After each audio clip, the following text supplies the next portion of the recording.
Hello everyone, I've got another Easter card video for you guys, and I'm using the CC Designs Easter cross image and inking it up with the Hero Arts black dye ink that I just showed in my last haul video.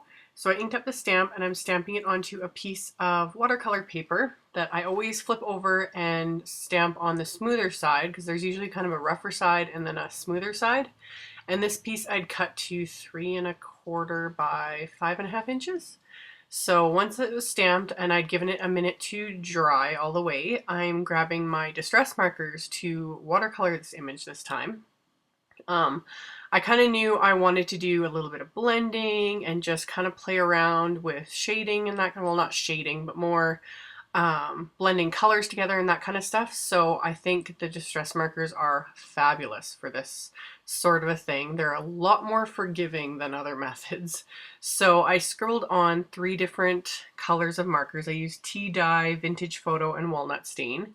And then I'm using my new water brush, the Faber-Castell one. That's also what I got in that last little haul video. So I'm diving into the new goodies. And so far I like it, but this is the only time I've used it. So I need to use it some more before I give an official, stance on it. But yeah, I think so far it's pretty great. And yeah, I started watercoloring all these colors together and I just love the kind of mottled effect it gave. It was kind of a shot in the dark in my view here, but I like it. It's fun. So, and like I said, with distress markers, you can go back and keep working with it. Like right here, after I had dried everything, I didn't really like how certain spots were looking. They were a little faded and kind of watered out, so I just added a little bit more marker and added a little bit more water, and then I was happy with it. So you can keep going back and playing with it, and yeah, they're fun. I love my distress markers. So once I was happy with how the cross looked, I went on to do the ground, and again I used 3 different colors for that, and that was mowed lawn, peeled paint, and shabby shutters. So again, just scribbled it on, didn't have to be super neat and fantastic. And once I had all the colors down, again, I grabbed my little water brush and started blending them all together. So when you keep them to like the same color family, so like all browns or all greens, you can really get away with mixing several colors and they're not going to get all muddy. It's when you start really mixing opposite colors and that kind of stuff that it can turn into a mess, but that's why you experiment. So once I did the ground, I'm going on to the sky, and I'm going to do something different this time. I colored the sun first. I just used the new squeezed lemonade. And then for the sky itself, I didn't want to color directly onto the paper because I didn't want the coloring marks to show up, whereas on the ground, on the cross, I don't care that you can see the little bit of marker, like marks from scribbling on it. It just kind of adds to that little texture. But for the sky, I want it to be really soft. I was kind of thinking either like a sunrise or a sunset sort of look, so blending a bunch of different colors. So I just grabbed one of my acrylic blocks, anything will work, a plastic plate or just anything that's non-porous, and just scribbled my markers onto there. I've shown this a ton of times. But I chose several different colors, so I started with mustard seed, and then ripe persimmon, worn lipstick, seedless preserves, and then salty ocean. And before I start using the color, I wet the area I'm working on first. You can't see it on camera, but I just went over it with my water brush just to dampen the area, and that just helps everything like blend together a lot smoother and just makes everything look nicer. So I only did a small area at a time, and I started with the mustard seed. So got that down, and then I'm going to start adding in the little bit of ripe persimmon. So started with the yellow, adding the little bit of orange, fading it out a bit as I get further and further away from the sun. And then I'm going in with the worn lipstick. And again, this is where, and this is specifically why I chose the distress markers, is because they blend so nicely. I was originally going to use my Inktense pencils, but I am not confident enough with those to do a technique like this.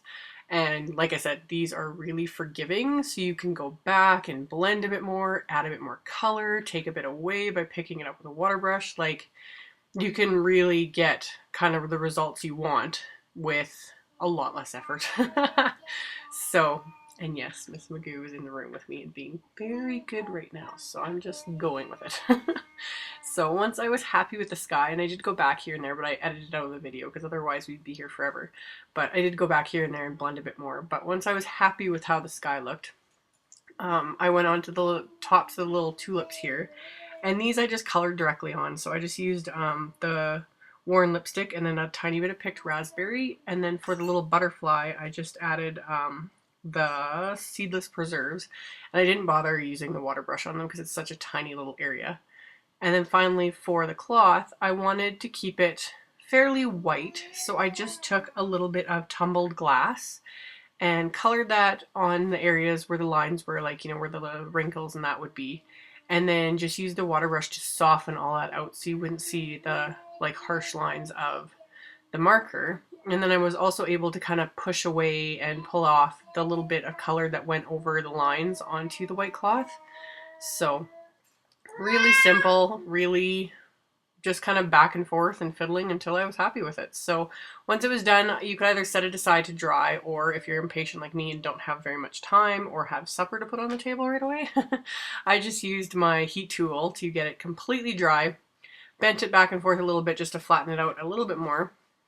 And then I grabbed a sentiment from my new Easter Blessings set, and I'm inking it up with the same Hero Arts ink, and then I'm just stamping it onto a scrap of white cardstock. So it didn't matter where I stamped it because I die cut it with one of the little MFT fishtail flags dynamics. So lined up the die over the sentiment and taped it down so that it doesn't shift, and then ran it through my die cut machine. And then I'm just going to adhere that over kind of the top of the watercolor area there. I decided with this card I was going to keep it pretty simple since I took so much time to just play with the watercolor and wanted that to kind of be the focus of the card. So yeah, no embellishments from me. I know I'm going crazy. I decided to mat that onto a piece of black cardstock, and I used a lot of adhesive, way more than I normally would use. Because again, it's watercolor paper, so it's quite a bit heavier, and because it was so saturated, I wanted to make sure it adhered really flat to the card. If I wanted to, I would have maybe added some dimensionals to this layer and had it popped up off the card, but I decided to keep this one really flat. Makes it easy to mail. You don't have to worry about popping it in a bubble envelope or it getting caught in the mail or anything. So adhered that to the card, so standard A2 white card. And then for the inside, I grabbed my favorite MFT snow cone ink, inked up the stamp again, and I'm just going to stamp that along the bottom of the inside. So once I've got that all lined up and stamped, I grabbed another sentiment from my Easter Blessings set. And this time I grabbed my stamp positioner because it being a little more square sentiment. I'm really good at usually I can eyeball, you know, 1 or 2 line sentiments with rubber stamps, not too big of a deal. But ones like this that are a little harder to get straight, I like using my stamp positioner. So got that inked up and got it lined up along the bottom of the card there. I'm going to ink it up again and stamp it, and it's now perfectly straight. So that's all there was to it for the card today, and as always I will post a link below the video to my blog post with links to all the supplies used. Thank you guys so much for watching, and I will see you all in the next video. Bye!